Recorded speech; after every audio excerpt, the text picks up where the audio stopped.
If you wanna get glam today, gotta be Liz Rich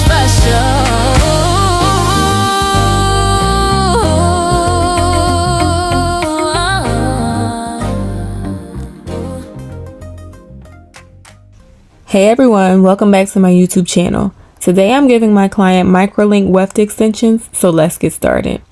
Now this is my favorite extensions method for fine straight hair because it's the most seamless, and when maintained properly it causes minimal tension and breakage.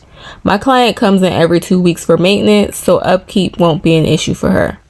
Another major benefit to microlink wefts is you have accessibility to your scalp, and that allows for a deeper and cleaner shampoo experience. You also get more flexibility with maintenance since you can just slide the beads up, unlike your traditional sew-ins and braided wefts that have to be completely removed and reinstalled. That being said, there are still a few things to consider before getting this method. I wouldn't classify microlinks as a protective style because all of your natural hair still remains out. So if you're looking for extensions that require managing only a small leave-out section, this may not be the best option for you. Microlink extensions can also be a little bit more expensive than traditional sew-ins, so that's also something to keep in mind. But even with that said, microlink weft extensions are still my preferred method for finer hair that will be worn straight. I personally wear them myself, and I would definitely recommend them to anyone who's a good candidate. So as you can see, I already shampooed my client and straightened her hair out. So now I'm going in and I'm going to section out the hair that's going to be used for her microlink extensions. Now the key to making sure your microlinks don't cause tension and hurt your client is to make sure you have clean sections, and also make sure they're extremely precise, well, as precise as you can get it. I also like to use these Velcro things because they ensure that the little tiny hairs don't get caught when you're pulling your beads through. I can't remember what they're called, but I'll link them in my Amazon storefront along with all the other products that I use today. So now I'm taking small sections, and you pull the hair through that loop, and then once it's on the loop, you'll slide the bead up on top of the hair. And then you take your clampers or pliers, and then you make sure the bead is really tight, but not too tight where it's going to like hurt your client or cause tension and breakage, but just tight enough for the bead to be stationary and secure. Then I take my other section and I do the same thing. Once all of her beads are secure, I'm going to go back in and double check my work to make sure there's no additional hairs pulling anywhere, because that can be extremely painful for your client.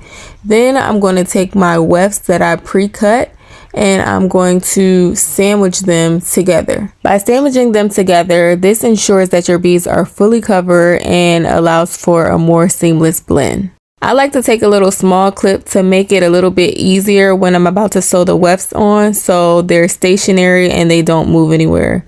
Then I just take my needle and thread and sew the wefts over top of the beads. I'm giving her like 4 rows today to add some fullness and length, but I'm not going to do too many because she doesn't like her hair to be really thick. She likes it to be a little bit more on the natural end. And that's enough of my yapping.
One tip I would suggest is curling your hair in different directions so you don't just get one big curl at the end. I like to take every other section and curl it in different directions. For example, if I curl one section to the left, the next section I'll curl to the right. And I do this throughout the entire part of her hair except for when I get to the very, very top, and then I'll curl her hair away from her face.